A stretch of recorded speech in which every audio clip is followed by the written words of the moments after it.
आदेश आदेश आदेश। तत्वज्ञान में आपका स्वागत है। आज का टॉपिक है तारा। तारा महाविद्याओं में दूसरी महाविद्या है। इसे शब्द की विद्या भी बोला जाता है, उस नाद की विद्या। ये वाणी की विद्या है। मातंगी भी वाणी की विद्या है, लेकिन मातंगी है वैखरी, मतलब जो तुम बोलते हो, जो शब्द बोलते हो वो है वैखरी, तो उसकी विद्या मातंगी है। और तारा है वो ओमकार की विद्या, वो नहीं शब्द की विद्या। तो जब मातंगी की साधना में जाओगे, जब मातंगी सिद्ध होगी, तो तुम जो बोलोगे आदमी सुनेगा, उसको आकर्षित होगा तुम्हारी वाणी से। तुम कलाओं में निपुण हो जाओगे। लेकिन जब तुम तारा सिद्ध करोगे तो तुम गहरे चिंतन में चले जाओगे, उस नाद को सुनने लगोगे, वो चिंतन होगा तुम्हारा। तो ये आखिर में ये शब्द है क्या, ये नाद है क्या? इस नाद से ही पूरी सृष्टि का निर्माण हुआ, इस शब्द से, इस स्वर से। और इसी स्वर को ईश्वर बोला गया है, इसे ओमकार बोला गया है। तो ये जो ओमकार है, इसकी साधना है तारा। तो जब सृष्टि का निर्माण हुआ, तो जो अग्नि थी, जिसे हम काली कहते हैं, जो टाइम था, जो स्पेस था, उसमें वाइब्रेशंस क्रिएट हुई। तो ये जो वाइब्रेशंस थी, ये है नाद का व्यक्त स्वरूप, यानी कि तारा। और जो प्रकाश प्रकट हुआ वो है त्रिपुर सुंदरी, वो ज्ञान का प्रकाश, वो सौंदर्य, वो आकर्षण, वो है त्रिपुर सुंदरी। तारा का अर्थ है तारने से, जो आपको पार लगा दे, इस भव सागर से तार दे। इसको आप इस तरीके से समझिए, जैसे कि नदी के एक किनारे पे आप खड़े हैं, आपको उस नदी के दूसरे किनारे की तरफ जाना है, लेकिन बीच में बहुत गहरी नदी है, बहाव भी बहुत तेज है, और आपको तैरना भी नहीं आता। तो एक नाविक आया, उसने आपसे बोला कि मैं आपको इसके पार ले जाता हूं, इस नदी के।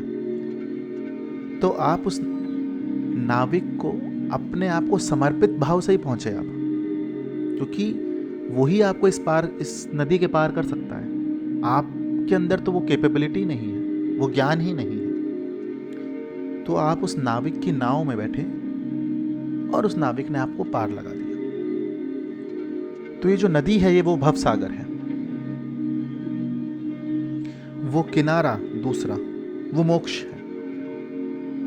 ये जिस किनारे पे आप खड़े हैं, यहां से आपको पार जाना है उधर। तो कैसे जाएंगे आप? आपको पहली बात तो समर्पण भाव होना चाहिए, तभी वो नाद सुनाई देगा, तभी वो गुरु, तभी वो तारा आपको वो नाद देगी।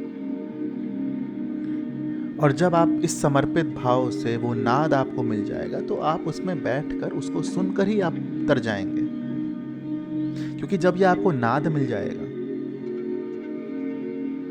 तो आपको ना जपने की जरूरत, ना कुछ करने की जरूरत। सारे मंत्र, सारे जप अपने आप सिद्ध हो जाएंगे। क्योंकि इससे बड़ा तो मंत्र, इससे बड़ा तो शब्द कुछ है ही नहीं। जैसा कबीर भी कहते हैं कि माला जपूं न कर जपूं, मुख से कहूं न राम, राम हमारा हमें जपे हैं, हम पायो विश्राम। तो इसका अर्थ क्या है? ये कब बोला है कबीर ने? जब उनको वो नाद मिला, वो तारा ने वो नाद दिया, तब बोला ये कबीर ने कि अब जप करने का क्या मतलब, अब ईश्वर मुझे जपेगा। तुम ईश्वर को सुन रहे हो, वही ध्यान है। तो ध्यान जहां से आता है वो नाद है, और जो ध्यान जहां से आता है वो तारा है। जब शिव ध्यान में बैठते हैं,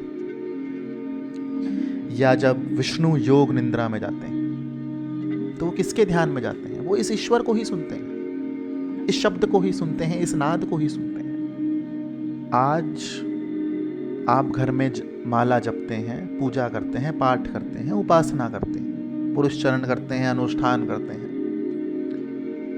लेकिन आपको अंदर से लगता है कि ये जो मैंने माला जपी, ये जो मैंने अनुष्ठान करा, ये पुरुष चरण करा, ये पूजा करी, क्या ये मेरे उस इष्ट तक, उस भगवती तक पहुंची भी कि नहीं?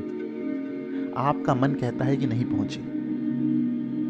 क्यों नहीं पहुंची? क्योंकि वो तार ही नहीं लगा। क्योंकि तारा का दूसरा अर्थ उस तार से आता है। अब ये तार कौन सा है?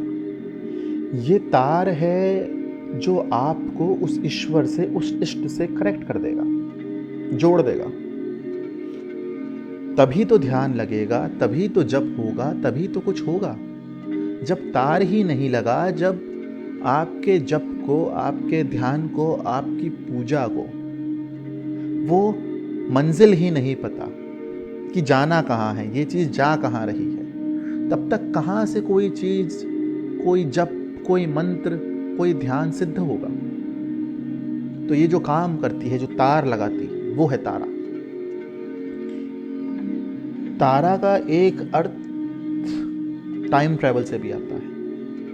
तारा को टाइम ट्रैवल की भी विद्या बोला गया। अब ये कैसे?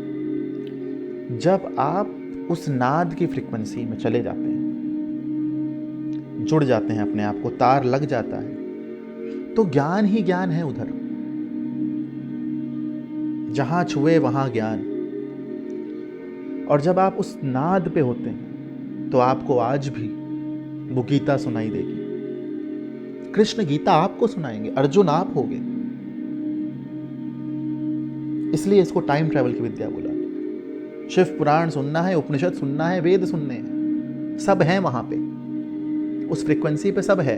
और वो हमेशा चल रहा है, 2400 घंटे 7 दिन। बस आपको फ्रीक्वेंसी पकड़नी है। रेडियो है जो बज रहा है हर जगह। तो जब ये रेडियो की फ्रीक्वेंसी मैच कर जाएगी, आप इस भवसागर से पार लग गए और तारा आपकी सिद्ध हो गई। नाद भी बहुत प्रकार के होते हैं। डमरू नाद, शंख नाद, समुद्र नाद, अलग अलग टाइप के नाद होते हैं। पहला नाद है पिंड में, दूजा है पिंड के बाहर, तीजा है ब्रह्मांड में, चौथा ब्रह्मांड पार। तो जब तारा सिद्ध होगी तो सारे नाद सुनाई देंगे। वो शंख सुनाई देगा, वो मुरली सुनाई देगी, वो डमरू सुनाई देगा। तारा वो ज्ञान है। अगर आप शाक्त के शास्त्र पढ़ें, वो भगवती के शास्त्र पढ़ें, वो शक्ति के शास्त्र पढ़ें, जब आप, तो जब एक कहानी आती है कि जब समुद्र मंथन हुआ और जब हलाहल निकला, वो जहर निकला, वो विष निकला, जिसको शिवजी ने ही पान करा, अपने कंठ में धारण करा, जिससे उनका नाम नीलकंठ पड़ा। तो शाक्त में ये आता है कि शिव खुद उस जहर को रोक नहीं पा रहे थे अपने कंठ में, वो पीड़ा में थे। तो भगवती ने तारा का रूप लिया और उन्हें अपना स्तनपान कराया, जिससे कि वो उनकी वो पीड़ा, वो जहर कटा। तो इसका अर्थ क्या है? इसका अर्थ ये निकलता है कि तारा के अंदर वो ज्ञान है जिससे शिव भी ज्ञान ले रहे हैं। तारा वो राम की कुलदेवी भी हैं। तो मतलब जो विष्णु और शिव को ज्ञान दें, उतना ज्ञान है तारा में। तारा से आप शून्य में चले जाएंगे, शून्य में चले जाएंगे, वो आप गहरे चिंतन में चले जाएंगे। मातंगी और तारा में अंतर कैसे आता है, ये देखिए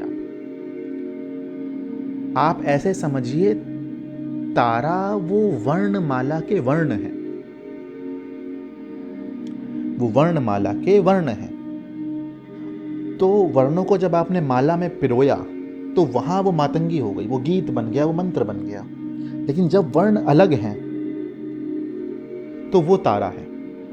आज के लिए इतना ही। जय माई की, ओम काली। आदेश आदेश आदेश।